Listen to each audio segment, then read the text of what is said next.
Olá pessoal, então aqui para mais um vídeo. Dessa vez não vou colocar um vídeo meu de produção própria.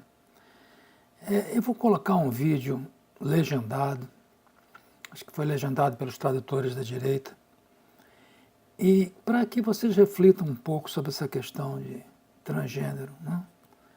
Será que esse transgênero, essa ideia de transgênero, não é uma pura invenção da ideologia LGBT?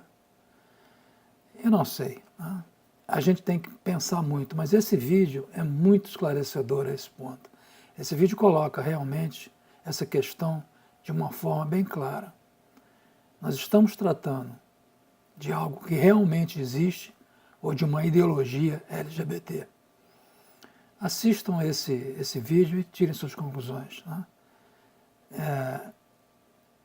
Ele é muito claro e vai deixar muitas pessoas com dúvidas na cabeça com relação a essa histeria de transgênero que existe no século XXI. Assistam o vídeo. Congratulations, it's a boy. Or congratulations, it's a girl. As a pediatrician for nearly 20 years, that's how many of my patient relationships began. Our bodies declare our sex. Biological sex is not assigned. Sex is determined at conception by our DNA, stamped into every cell of our bodies. Human sexuality is binary. Either you have a normal Y chromosome and develop into a male, or you don't, and you will develop into a female. There are at least 6,500 genetic differences between men and women. Hormones and surgery cannot and do not change this. Look, an identity is not biological, it is psychological. Identity has to do with thinking and feeling. Thoughts and feelings are not biologically hardwired. Our thinking and feeling may be factually right or factually wrong. For example, if I walk into my doctor's office today and say, "Hi, I'm Margaret Thatcher," my physician will say I am delusional and give me an antipsychotic. However, if instead I walked in and said, "I am a man," he would say, "Congratulations, you're transgender." If I were to say, "Doctor, I am suicidal. I'm an amputee trapped in a normal body. Please surgically remove my leg," I'll be diagnosed with body identity integrity disorder. But if I walk up to that same doctor and say, "I'm a man, sign me up for a double mastectomy," my physician will.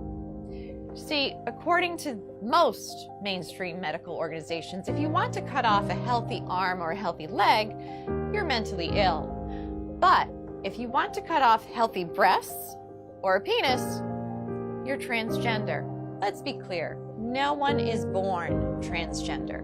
If gender identity were hardwired in the brain before birth, identical twins would have the same gender identity 100% of the time. They don't. I had one little boy, a patient we'll call Andy. Between the ages of 3 and 5, he increasingly played with girls and stereotypical girl toys and started saying he was a girl. I referred the parents and Andy to a therapist. Sometimes mental illness of a parent or abuse of the child are factors. But more commonly, the child has misperceived family dynamics and internalized a false belief. In the middle of one session, Andy put down the toy truck and held on to the Barbie and said, "Mommy and Daddy, you don't love me when I'm a boy." What the therapist learned is that when Andy was 3, his sister with special needs was born. She required significantly more of his parents' care and attention.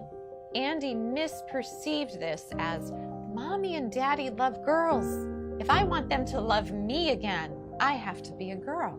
With family therapy, Andy got better. Today, Andy's parents would be told something quite different. They would hear, "This is who Andy really is.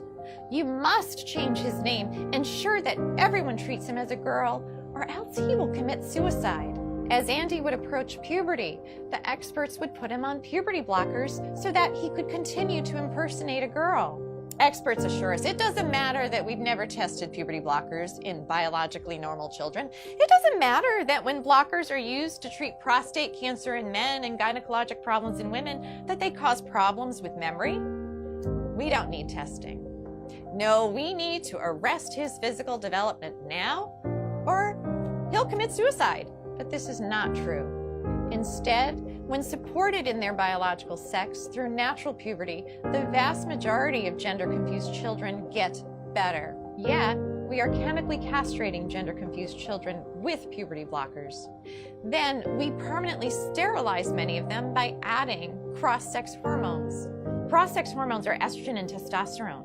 Those put young children at risk for heart disease, strokes, diabetes, cancers, and even the very emotional problems that experts claim to be preventing. P.S. If a girl who insists she is a man has been on testosterone daily for 1 year, she's cleared to get a bilateral mastectomy at age 16. Now, mind you, the American Academy of Pediatrics recently came out with a report that urges pediatricians to caution teenagers about getting tattoos because tattoos are essentially permanent and can cause scarring.